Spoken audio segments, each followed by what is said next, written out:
Good morning, Cordillera Administrative Region at sa lahat po ng naaabot na ating Facebook Live aired via the DSWD Cordillera Administrative Region Facebook page.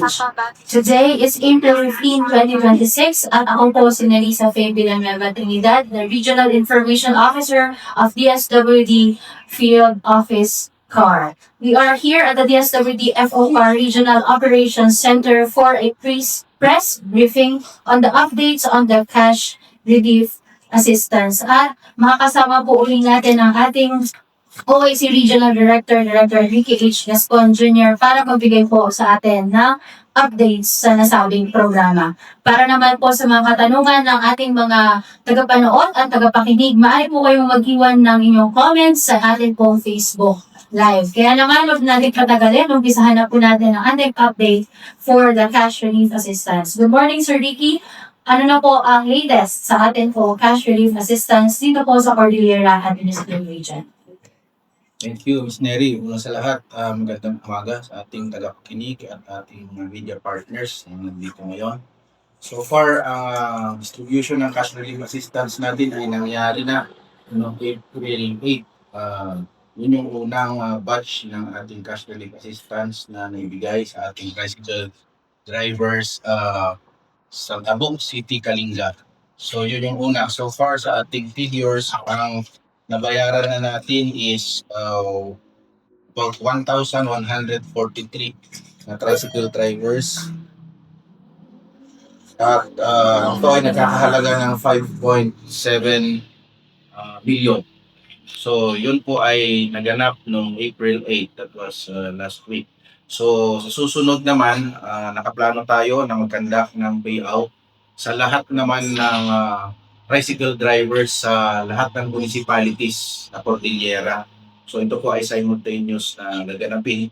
At meron tayong target na 7,495 na tricycle drivers sa buong Cordillera. So para malaman natin kung isa-isahin, sa Abra 2,900, sa Apayao 370, sa Benguet 1,002, sa Ifugao 1,864, sa Kalinga 120, sa Mountain Province 1,085. So ito po yung ating breakdown ng ating payout para bukas na tricycle drivers or municipalities naman. So hindi po kasali ang cities kasi inuna natin ang cities last week. So municipalities naman ngayon. Maraming salamat po, Sir Ricky, para sa paunang impormasyon. Baka maaari po ninyong i-share, sir, kung saan po ang venue ng ating mga payouts for the different provinces dito po sa CAR. Ang payout venue natin iba-iba kasi ang nailagay natin dito marami sa iba-ibang area, pero in particular sa Abra ay sa University of Abra Gym. Isa lang ang venue natin for Abra. For Apayao, tatlo yung venue natin sa Corner Apayao sa Carilayan Gym, sa Luna Apayao sa San Isidro Gym, and sa Flora Apayao sa Bagutong Gym. Sa Benguet, we have 1, 2, 3, 4, 5, 6, 7, 8, 9, 10 na venue. Sa Bukod Municipal Gym. Sa Bugyas naman sa Socio-Cultural Building. Sa Itogon Municipal Gym. Kabayan Municipal Ground. Kapangan Municipal Gym. La Trinidad Municipal Gym. Mangkayan Municipal Ground. Sablan Municipal Gym. And Tuba Municipal Ground. Yan sa Benguet. For Ifugao, we have 3 venues as well. Sa Municipal Gym ng Alfonso Lista, doon din sa MSWDO Lamot, Ifugao, at saka yung Junction Gym, Lagawe Plaza sa Ifugao. Tapos sa Kalinga, sa Junction Gymnasium sa Pinukpok, Kalinga, at saka sa Municipal Hall ng Liwan West, Rizal, Kalinga. Tapos sa Mountain Province, we have 3 sa Babuco Municipal Gym, Bondok Municipal Conference Hall, and sa Parasilis. So overall, yan po yung ating for payout bukas, April 16. sa lahat ng municipalities ng Cordillera. Thank you, sir. Sa mga hindi po nakakuha ng specific na place, makaka-tune lang po sa ating Facebook. Antabayanan po ninyo sa ating pong Facebook post dahil i-share din po natin yung specific na areas kung saan po magkakaroon ng payout. The next question, sir, would be, paano po kapag hindi po, anong oras po ba pwedeng makuha ng ating mga beneficiaryo ang kanilang pong cash assistance? Paano pag hindi po sila nakapunta on the designated day, which is tomorrow, April 16, 2026. Unang-una, nagbigay na tayo ng listahan sa ating partner LGUs at saka dun sa ating mga partner na TODA. So binigay na natin yung listahan para makita nila yung kanilang pangalan at i-compose din natin yan sa labas bukas ng maaga sa ating mga payout sites para makita nila kung sila ay nakasali doon sa nasubmit na list ng ating mga LGUs. So, ang listahan kasi manggagaling yan sa ating local government units para sila ang mag-certify at mag-validate kung itong mga listahan na to ay mga legitimate mga tricycle drivers.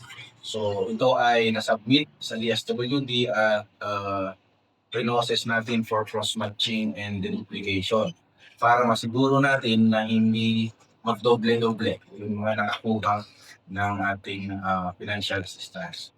So, yung listahan na yon, yung clean list na sinasabi natin, yun yung i-post natin doon sa payout area para masiguro na yung pupunta lamang doon sa payout site ang mabibigyan kung mayroong pangalan sa listahan. So yung mga wala namang pangalan, please verify with your association at the same time with your respective LGUs kasi sila yung nag-submit sa amin ng listahan ng mga legitimate tricycle drivers. So kung meron namang discrepancy, for example, sa listahan, yung pangalan, lalong-lalo na yung pangalan as against doon sa driver's license natin, kailangan pumunta sa ating help desk na na-establish sa areas. So lahat po ng payout areas natin, meron tayong established na help desk. DSWD, LG, and LGU joint help desk dito. So para doon sila magsabi ng kanilang concern, especially doon sa discrepancy ng names. Kasi importante po yun na dapat yung pangalan natin doon sa may lisensya at the same time doon sa payroll dapat parehong-pareho. So, ulitin natin, yung kailangan lang nilang dalhin would be yung valid driver's license at saka yung photocopy ng kanilang driver's license at physical presence ang kailangan natin. Hindi po allowed ang representative. So, kailangan physical, yung mismong tricycle drivers na nakapangalan sa valid driver's license niya at saka sa payroll. Yun yung pupunta. Okay, sir. Kunwari mo ay nandoon sa listahan ng kanilang pangalan. Pero inuna po nilang na masada kasi hindi po nila in-expect na sila po ay makakasama dun sa ating pong payout. Anong oras po sila pwedeng pumunta sa ating pong payout venues bukas? Ang payout venue natin ay bubukas ng 8 o'clock hanggang 5 o'clock p.m. So, parang opisina dito.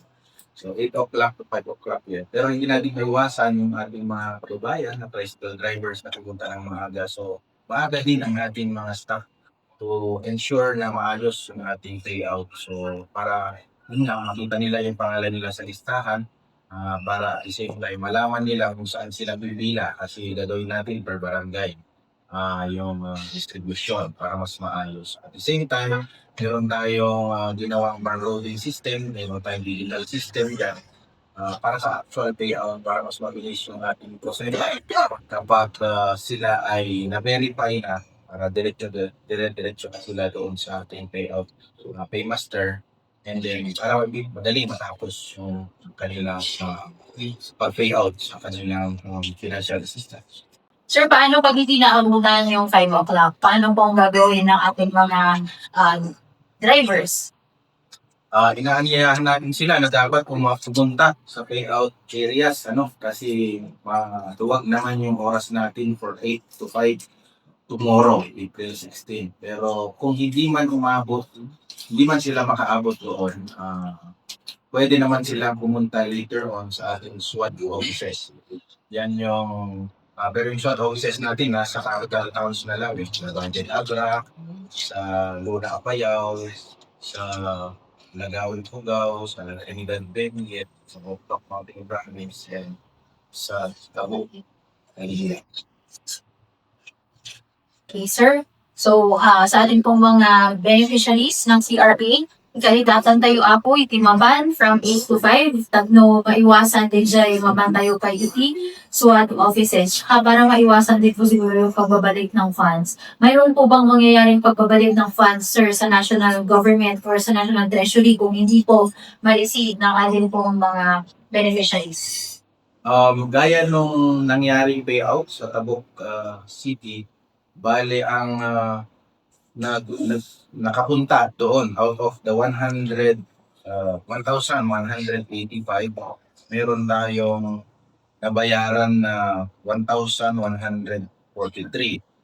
So parang 30 tama ba?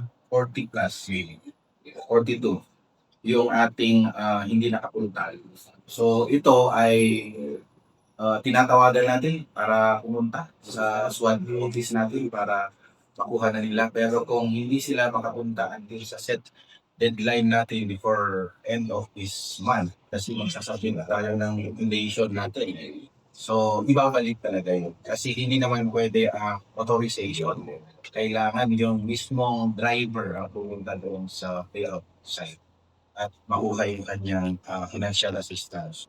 So, kung hindi sila makapunta, mapipilitan tayo ibalik sa national government yung kanilang financial assistance.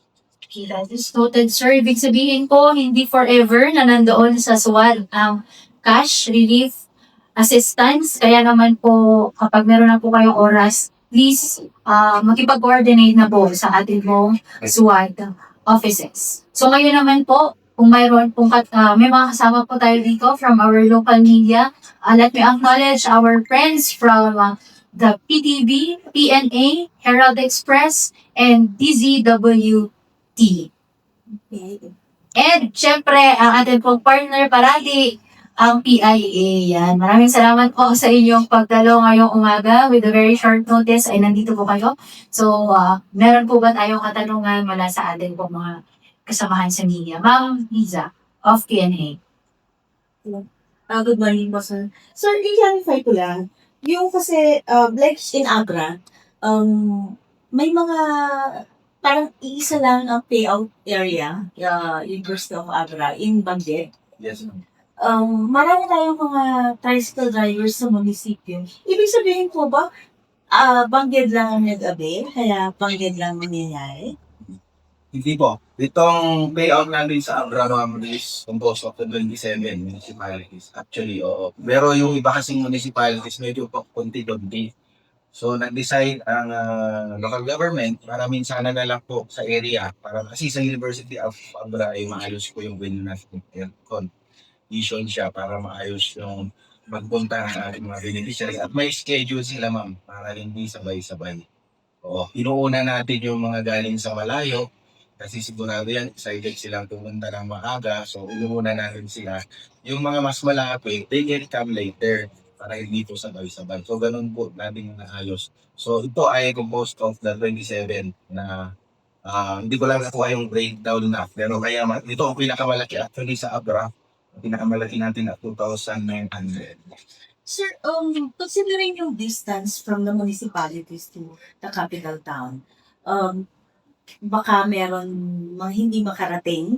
Applicable din po ba yung nangyari, yung tawag na yung system dito sa Tabuk na pwedeng kunin dun sa SWAT offices?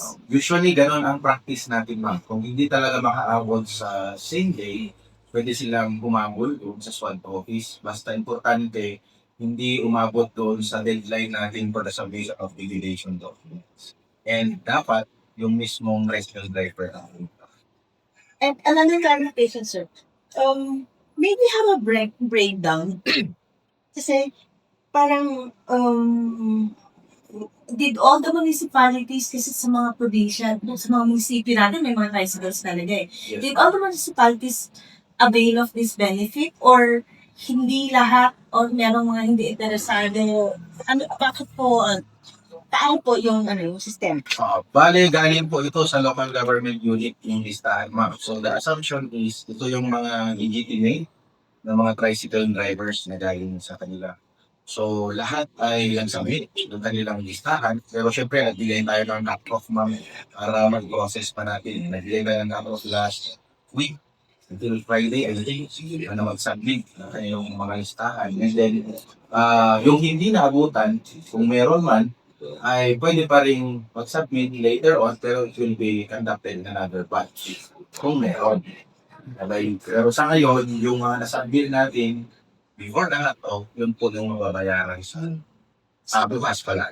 Sir, how many municipalities submitted their list? Parang lumalabas po dito ay siyempre sa pamilya, tinaniban, no? Ibigay namin, ma'am, yung figures. Kasi nag-cluster kasi tayo eh. Kung nasa akin ngayon ay yung mga clustered payout areas. Pero in particular, kung municipalities, we'll just check kung na-cover namin lahat ng mga, kasi meron namang municipalities sa Cordillera na walang tricycle. Kasi tricycle drivers pa naman yung target natin bukas. Sige, sir. Panghuli mo sa akin, pagkatapos ng tricycle, may mga kasunod pa po ba na mabibigyan ng ayun? Opo. Dahil na sinabi ko kanina, ang inuna natin ay tricycle drivers for the cities. Last time, April 8, sa April 16 naman ay bukas, tricycle drivers sa municipalities. And tentatively, yung April 21 would be public utility jeepneys. Susunod, and TNVS naman sa last week of April. So yun pala ang tentative schedule na meron na binaba sa amin from Central Office. So yun muna yung inasikaso natin ngayon. So ongoing ang DSWD car na naglilinis ng listahan na yun ng mga sinabit ng LGFRB na BUJ drivers naman. Marami tayong nakita na kulang-kulang yung kanilang mga information. Kaya binalik natin para sigurado nating malinis yung isasubmit na listahan para mas madali natin mag-process ng cross-matching and deduplication. Kasi sisiguruhin namin na hindi mag-uulit kasi minsan lang po mabigyan ang ating mga beneficiaries. To example, kung nakakuha siya sa tricycle drivers, and so happen na jeepney driver din siya, minsan lang po siya pwede po. Sir, one last clarification. Kasi parang yung barcoding, naririnig ko rin dito sa DA. Yung barcoding nyo is different from DA. Hindi cross-matching between agencies ito. Cross-matching lang doon sa within the department. Sa amin, sa initiative lang po ng DSWD car yun, ma'am. So, para mas makadali po yung ating proseso rather than in-encode individually, yung mga pangalan, yung amount. So, pag in-encode na po yun, automatic na yung nakaregister sa system natin. But eventually, yung plano natin talaga sa DSWD ay mag-transition sa digital system. And eventually, yun nga, para magkaroon tayo ng mas efficient na sharing ng data not only within the SWD but also with other agencies. Yun po yung direction na. Salamat. Good morning po. Sir, magkano po garod yung total na naka-budget po for tomorrow, sir? Yung ating total budget, 7,495 times 7,000. Hindi ko yata nakabili. Double na lang. Okay po, sir. So, parang 36. 7 times 5. About 36 million. 36 million. 37. To be exact, 37.4. Okay po. Thank you po, sir. May question po ata ang... Yes po, may wala akong matanungan ang DCWD. Sige, habang nag-iisip po sila, meron na lang pong iwan ng kanyang question sa ating pong Facebook Live. Paano naman po ang delivery riders? Yung nasa listahan talaga natin yung mga priorities. So far, yung binigay ng ating central office na prioritize natin would be number 1, the tricycle drivers, as I mentioned, then PUJ drivers next week. And susunod dyan would be the TNBS and service delivery riders. So, ang target natin dyan before end of April lahat. So, hindi ko pa sabi yun sa series kayo. Pwede ko lang sabihin muna ngayon ay yung next week, yung April 21 na for PHA riders. Okay, sir. How about taxi daw? Yun, nakalinya siya doon sa TNBS at si Taxi. Baka yun, baka susunod sila after next week. Yes, ma'am, Tizak. Sir, maybe get asking information. Ano mga feedback ng mga nabigyan nung last week? Kung ano ba yung experience, ano ba yung mga challenges na daanan natin sa pagbibigay ng ayuda? Unang-una, yung sa experience natin sa Tabo, unang-una nakita nila, nahirapan sila ng konti dun sa paghanap, no, ng kanilang barangay kasi first time natin ginawa. No? Pero nung naayos natin yung per barangay, mas napabilis natin kasi sorted naman yun na alphabetically yung kanilang pangalan. So mas mabilis nila nakita. And nasabihan naman kasi sila ma'am na yung requirement lang natin is driver's license, so valid driver's license, tsaka photocopy of the ID na valid driver's license. So yun lang. So far, maayos yung naging experience natin, yung payout natin in Tabo. Yung target natin na 1,187. Nag-umpisa tayo ng 8 o'clock, tapos natin ng mga alauna. 1 o'clock. So ganun po tayo kabilis. And hinintay natin yung mga remaining na dumating pa isa-isa sa hapon kasi yun nga yung commitment natin na hintayin hanggang alas 5 yung hahabol pa ng mga beneficiaries.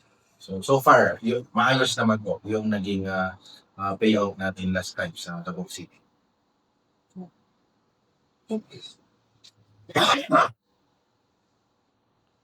Sir, baka lang makahirit.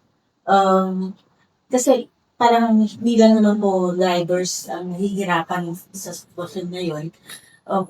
Yung pamimili naman, sabi niya. Gusto ko sanang malaman, yung sa AX distribution niyo, yung regular program niyo on AX, may nakita ba tayong changes or medyo tumaas ba yung numero ng mga tao na lumalapit because marami ang nakakaranas ng kakaibang sitwasyon ngayon? Ganun pa din ma'am. Marami pa din pumupunta, tama kayo, na meron pa rin tayong regular AX. So hindi ibig ko sabihin na itong cash relief assistance na targeted to our transport sector ay iba pa ito doon sa ating regular AX, yung assistance to individuals in crisis situation. Marami pa rin pumupunta for their medical assistance, educational assistance, sanitarian assistance. Marami pa rin po, araw-araw, marami pa rin lumalapit doon sa ating mga SWAT offices at the same time dito sa ating DSW satellite office sa Maynila. So, araw-araw ay nakabukas pa rin ang ating mga opisina para magbigay ng tulong sa ating mga kababayan. So wala po sa transport sector na lumapit to avail of the regular AX assistance. Meron pa din po. Pero syempre, hindi dapat pareho yung pangangailangan nila kasi ang guideline natin sa cash relief assistance, minsan lang po. So minsan lang. Kung minsan ka naka-avail, dapat hindi ka pwede mag-ulit. Kaya ginagawa natin yung cross-matching and duplication. Pero kung may pangangailangan iba, gaya ng pangangailangan medical, kung merong educational para sa mga anak, or other form of assistance na pangangailangan nila, pwede natin yun ibigay. Pero again, ito po ay subject sa assessment ng social worker. Baka pinaasahan nila ay 5,000 ulit. Depende po ito sa assessment ng ating social worker. So, ano po yung nakikita ng social worker na karapat-dapat na bibigay sa kanya based on our guidelines, yun lang po ang pwede natin ibigay.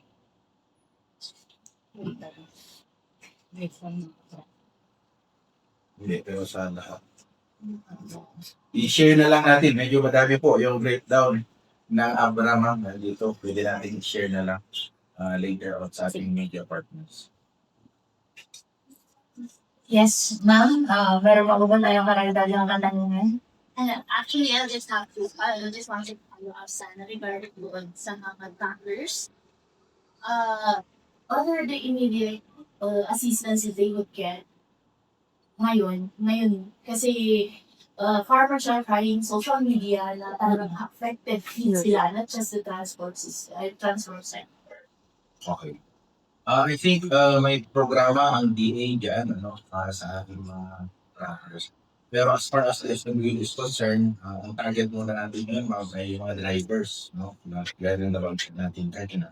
Pero that is for the cash relief assistance for transport sector. Pero other na nangangailangan din ng financial assistance, they can avail of the assistance doon sa RH naman. Regular program kasi natin yun, ma'am. So, lahat ng nangangailangan na other than the transport sector, pwede mag-avail ng financial assistance under the assistance to individuals in crisis and pension program or RH program. Sir, matanong ko lang din, how fast yung after yung payout, gaano kabilis yung susunod? Sa pan natin, last week nag-umpisa tayo sa city. So, every week may ginagawa tayong payout since last week.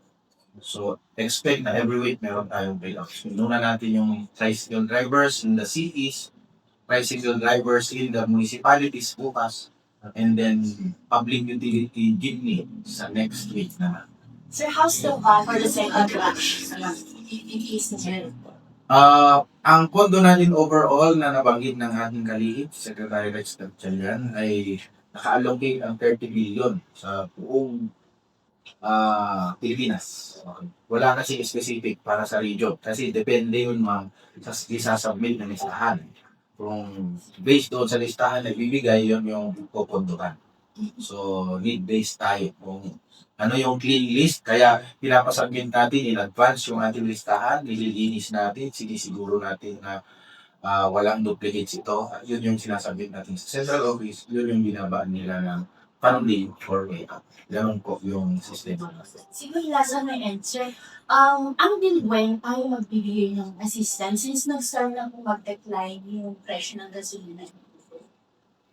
Ang pagsabi ng ating kalihim, Secretary Rex Gatchalian, ay ayusin natin muna yung sa driver sa transport sector muna, no? Basta naka-target yung transport sector muna, saka natin aayusin yung ibang sector later on kasi doon natin makikita kung kaya pa ng gobyerno na magbigay ng additional financial assistance. For clarification, in case na bumalik na sa normal yung price ng oil, are we going to finish lang yung lahat ng transport and stop or continue for the other tranches ng distribution? Ayan yung kailangan natin hintayin sa magiging guidance ng ating kalihim at magiging directive ng ating central office. Pero sa ngayon, nakatuon muna tayo doon sa transport sector for this month of April. Thank you, ma'am. And meron po atang directive na hanggang April, by the end of April, makakomplete po lahat ng payment. Yes, yun yung direktiba ng ating kalihim. So, yun yung kailangan nating pagtuunan ng pansin para makatapos natin before end of April. Lahat. Thank you, sir. Another question from Herald Express. Sir, good morning po. Sir, di ba nabanggit nga po ni Ma'am Bridget po na hindi lang naman po ang transport sector ang nangangailangan, also the agriculture sector po, sir. And then sabi niyo po, sir, pwede mo silang lumapit po sa AIC, sir, via the SWAD po, sir. Sir, usually, gaano po katagal or gaano po yung days na aantayin po nila before po sila ma-release po ng assistance naman po, sir? Doon sa regular program natin na is usually nagpapalista sila siyempre sa dami ng tao. Meron tayong appointment system din doon. So, kung na-schedule sila for appointment, pero prior to that, nasasabihan na sila ng social worker kung ano yung kailangan nilang dalhin. Para minsanan, pagpunta nila, dala nila lang documents, they can be provided assistance on the very day. Based doon sa assessment ng ating social. Pero, depende naman yan kung more than 10,000 yung magiging financial assistance na pangangailangan nila, like in the form of medical assistance, guarantee letter yon. So that will take more time. Kasi syempre, we will need to process the guarantee letter. Meron tayong level of signatories and review na i-undergo. So it will take, I think, 1 to 2 days. Guarantee. Thank you, sir. Ma'am Liza. Sir, yung nakaschedule sa 21 na payout for jeepneys, sino po ang magre-receive dito? Is it the operator or the driver? Gaya po ng nabanggit natin kanina, driver po ang target natin. And dapat physical.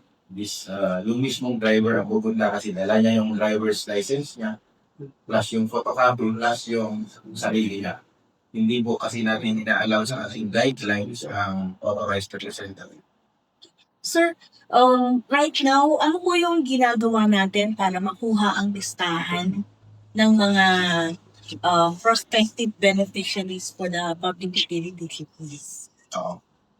Ito po ay manggagaling sa LTFRB. So, in fact, meron na silang nabigay na initial list. Nasa mahigit 7,000 yung binigay na initial list sa atin na inililisan natin ngayon. Maraming kulang.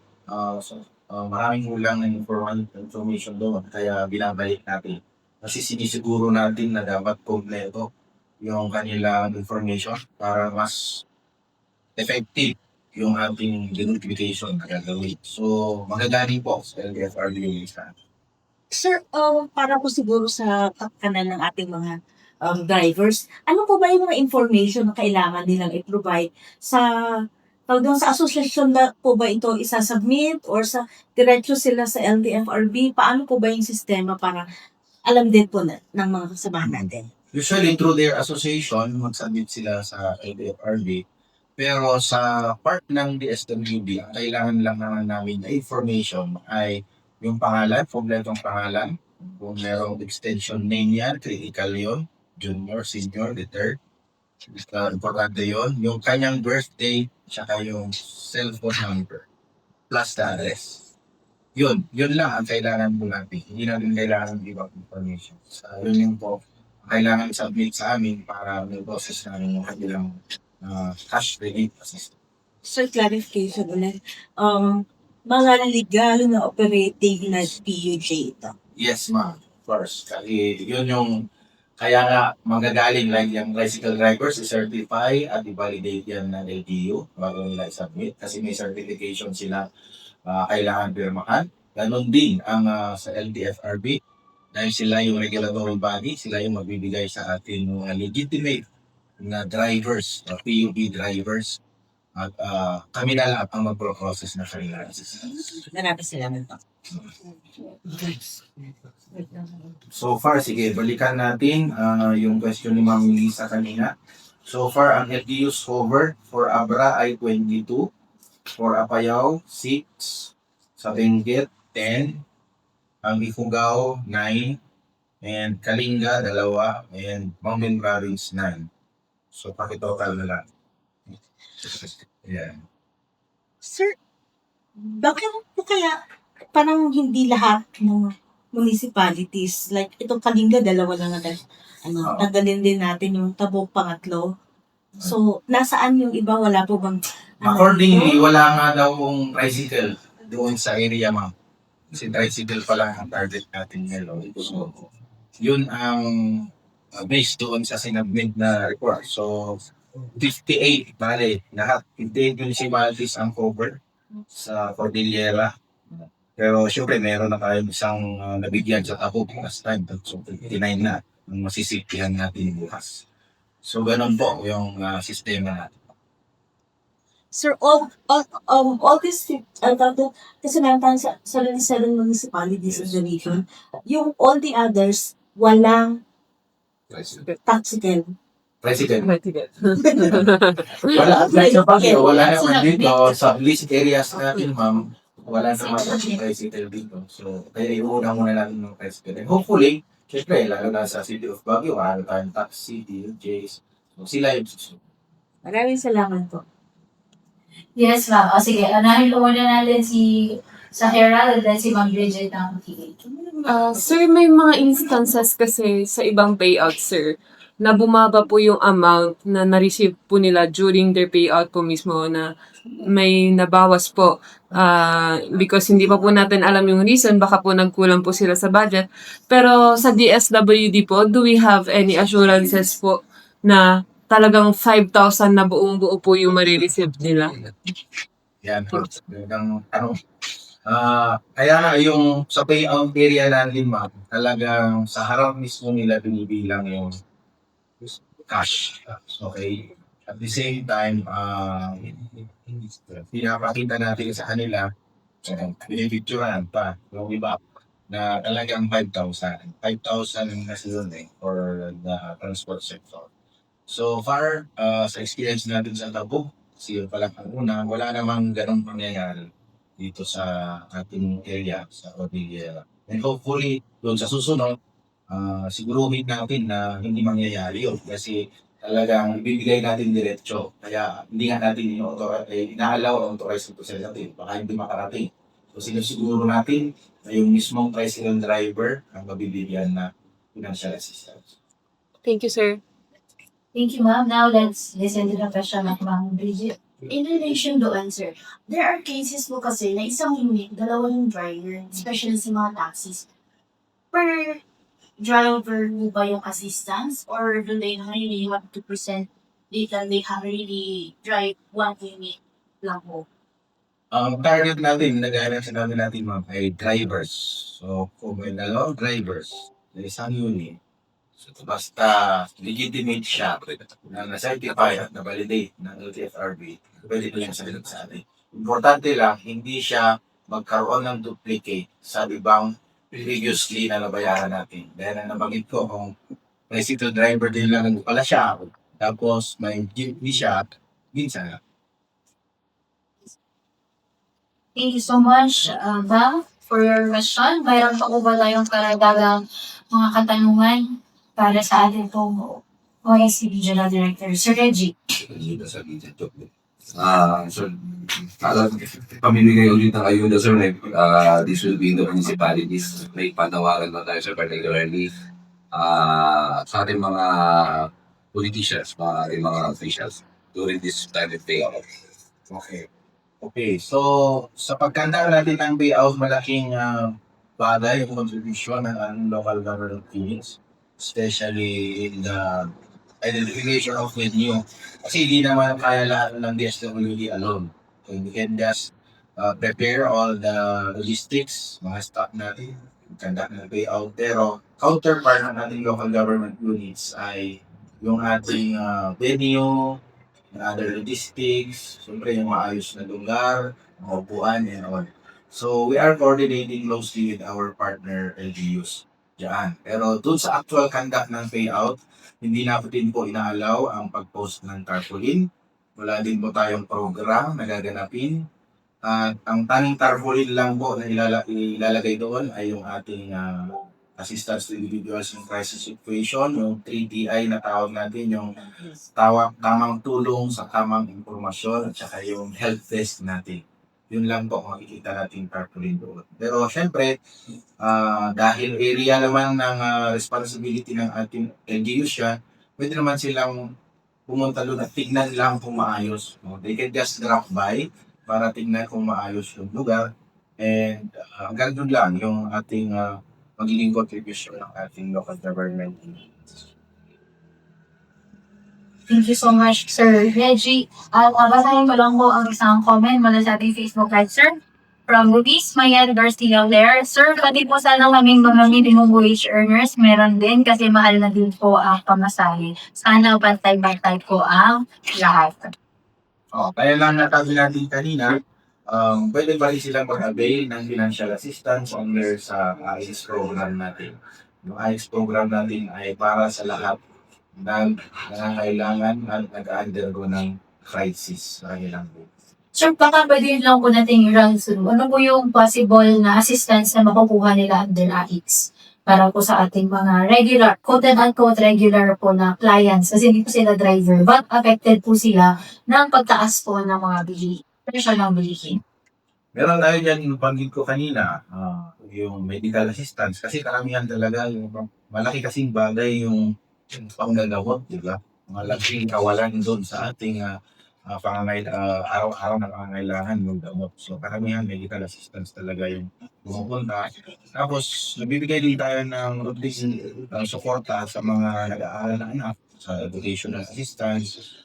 Meron din tayong food assistance, transportation assistance, burial. Kasi minsan, nag-undergo ng crisis ang pamilya kapag may namatayan. So, bibigay din tayo ng burial assistance para sa ating mga kababayan na nangangailangan.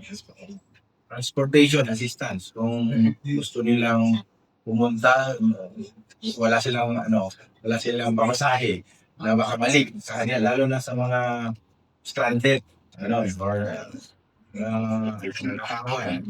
Ganun. So, pero bihira kasi yung transportation. Ingat talaga, medical assistance ang nabibigay na. Thank you so much, sir, for that information sa may mga gusto pong magawin ng ating crisis, addicts assistance to individuals in crisis situation. Ang ating pong opisina ay nasa SN Oriental Building sa Leonard Wood Road sa harap ng popular St. Joseph na White House. Yes, baka kasi hinahanap din na tayo, sir. Baka punta sila sa dati nating mga opisina. So, ang opisina po ay nasa SN Oriental Building po. Malapit po sa Teachers Camp. Yeah. Harap ng Teachers Camp. Yeah, harap po ng Teachers Camp. Gusto din po nating batiin ang ating po mga kaibigan mula sa Radyo Pilipinas, Baguio, ang aking mga BFF. Dahil sila po ating partners sa ating po regular radio guestings. Yan, meron po ba tayong katanungan